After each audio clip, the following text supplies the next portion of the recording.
y'all, it's Amanda. Welcome back to my channel. Today we're going to do something just a little bit different where I analyze a game that I played off stream and really go into detail about what the thought process is every turn, why I'm making the choices that I'm making, and what maybe I could have even done better to further improve my gameplay. The first thing you need to know for the team preview portion of a game is that you need to know your team well. That way you can quickly determine how to respond to threats on the other team. And my team is all about lowering the opposing team's speed, so it's really vulnerable to Trick Room. Also keep in mind that Thunderous could either have the ability Prankster and function in a support role, or it could have the ability Defiant and function more as an attacker. Defiant means I likely don't want to bring Landorus because I don't want my Intimidate to activate that ability. I decide to bring Rillaboom because the faster fake out could help me nullify Incineroar's fake out or stop Thunderous from setting up status moves if it is a Prankster Pokemon. And Rillaboom's fake out can stop Porygon or Necrozma from setting up Trick Room for one turn. Remember though that fake out can't stop Mimikyu from setting up Trick Room because it's a ghost type. I also decide to bring Heliolisk because I'm not entirely sure what they'll decide to lead. It's a pretty flexible team, and I think access to switch out in the form of Volt Switch could be very helpful, and that move is super effective against Kyogre. I go ahead and bring both Calyrex Shadow and Solgaleo in the back because they're my restricted Pokemon and come to 99% of all the games I play. So turn 1, my opponent leads Mimikyu and Necrozma. Either one of these Pokemon could set Trick Room up, but it's most likely that Mimikyu will do it because its ability Disguise almost guarantees that it will take at least 2 hits to kill, except for occasional exceptions like Pokemon with the ability Mold Breaker, which I don't have access to right now. Now, Necrozma could either protect this turn while Mimikyu sets up Trick Room, or go ahead and Dynamax since it's a bulky enough Pokemon that it doesn't always need speed control to do big damage. I'm actually in a bit of a tough spot here, and I wish that I had led Calyrex Shadow and Solgaleo here instead. If I had led Calyrex and Solgaleo, I could go ahead and Bulldoze to set up Weakness Policy and break Mimikyu's Disguise, and then Steel Spike with Solgaleo to be guaranteed to take down the Mimikyu before it gets Trick Room up.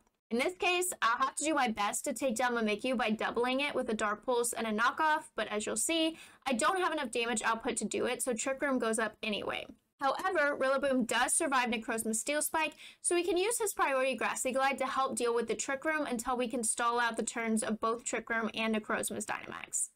Now in turn 2, because of Trick Room, I go ahead and use Grassy Glide to ensure that Rillaboom moves first since it has low HP and is likely to die this turn. It does good damage to Mimikyu, but it doesn't KO it, which is a little unfortunate.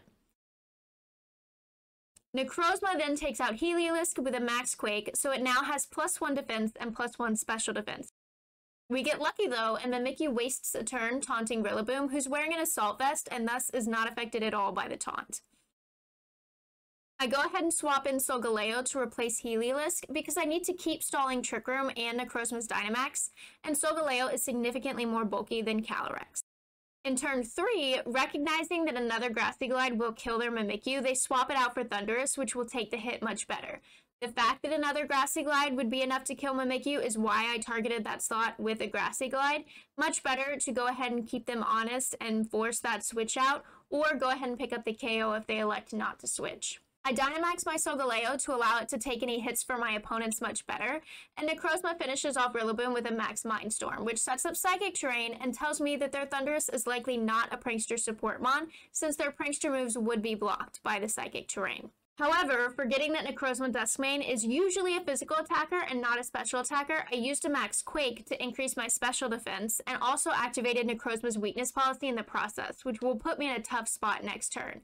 This was a very bad misplay by me, and in hindsight, I really should have targeted Necrozma with my Max Lightning, which is a neutral move, and therefore would not have activated Necrozma's Weakness Policy. With how bulky Necrozma is, and the fact that it's gotten a +1 defense boost, and its Dynamax, there was no way that this Max Quake was going to KO it, so there was no reason to take the risk of activating a Weakness Policy.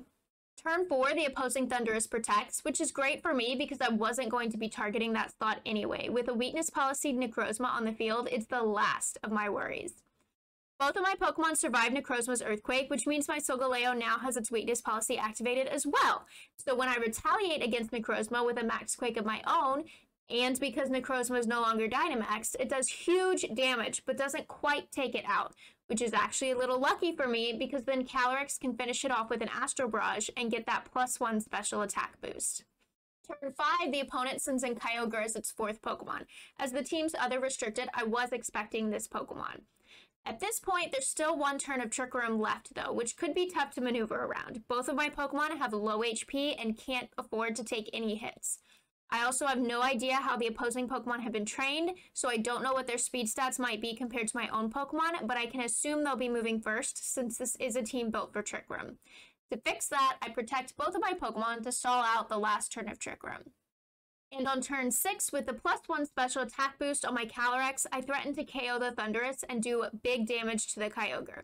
The Thundurus protects, but Kyogre does take the damage, and I use Wild Charge from Solgaleo to finish off the Kyogre. And then, in turn 7, because Mimikyu is already so low on HP, it's vulnerable to an Astral Barrage as well and goes down with no problem along with Thundurus. And the game is won.